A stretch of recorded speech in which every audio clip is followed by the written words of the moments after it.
Jenis-jenis tes psikologis. Berdasarkan jenis tingkah laku yang diukur, terdapat dua jenis tes psikologi. Itu pertama ada Maximum Performance Test. Jadi Maximum Performance Test ini ialah tes yang mengukur performasi maksimal.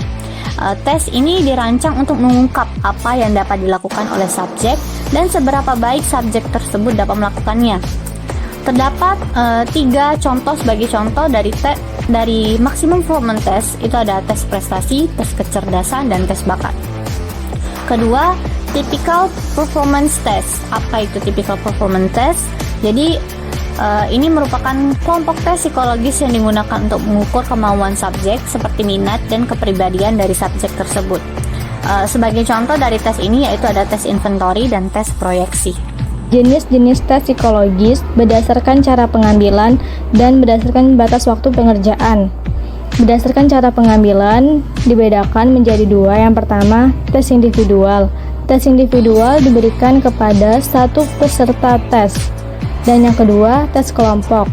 Tes kelompok diberikan kepada lebih dari satu peserta tes.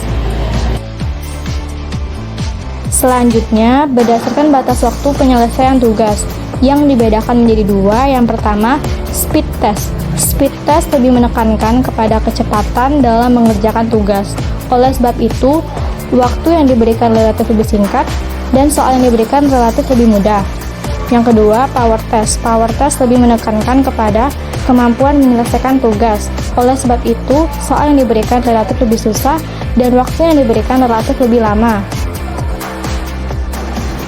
Dalam pengukuran suatu gejala psikologi, ada langkah-langkah yang harus dilakukan supaya bisa menjadi sebuah alat ukur atau alat tes. Yang pertama, memahami fenomena tingkah laku yang ingin diukur. Setelah memahami tingkah laku yang ingin diukur, kita akan mencari term atau istilah-istilah konstruk dari psikologi, dan kita akan mencari teori-teori yang berkaitan dengan fenomena dalam psikologi. Setelah mencari konstruk dan teori-teori psikologi, kita akan mencari indikator untuk merepresentasikan seseorang yang memiliki konstruk tersebut. Setelah mencari indikator tersebut, diturunkan ke item dan kita mencari sampel tingkah laku sesuai dengan fenomena yang ingin diukur. Setelah mencari item dan sampel tingkah laku, sebuah alat tes pun sudah siap untuk digunakan. Langkah penyusunan alat ukur psikologis menurut Cohen tahun 2005. Yang pertama, tes conceptualization ialah menentukan suatu konsep dengan membuat beberapa hal yang harus diperhatikan. 2. Tes construction ialah tahap membuat item sesuai dengan format yang ditentukan sebelumnya dengan memperhatikan aspek dan indikatornya.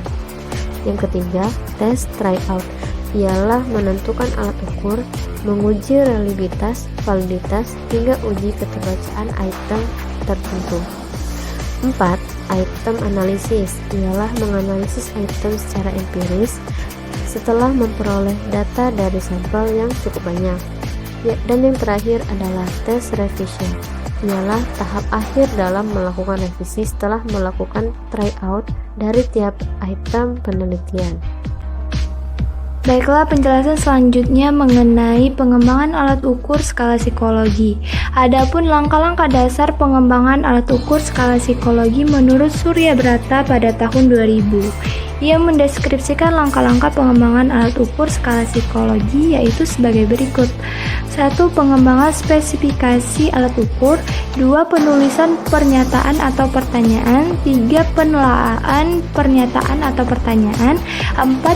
Perakitan instrumen untuk keperluan uji coba. 5. Uji coba. 6. Analisis hasil uji coba. 7. Seleksi dan perakitan butir pernyataan. 8.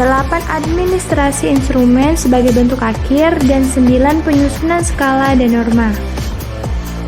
Selanjutnya adalah langkah-langkah pengembangan alat ukur skala psikologi menurut Gebel, yaitu mengembangkan definisi konseptual, mengembangkan definisi operasional, memilih teknik pemberian skala, melakukan review justifikasi butir yang berkaitan dengan teknik pemberian skala yang telah ditetapkan, memilih format respons atau ukuran sampel, penyusunan petunjuk untuk respons, menyiapkan draft instrumen, menyiapkan instrumen akhir, pengumpulan data uji coba awal, analisis data uji coba dengan menggunakan teknik analisis faktor, analisis butir, dan reliabilitas.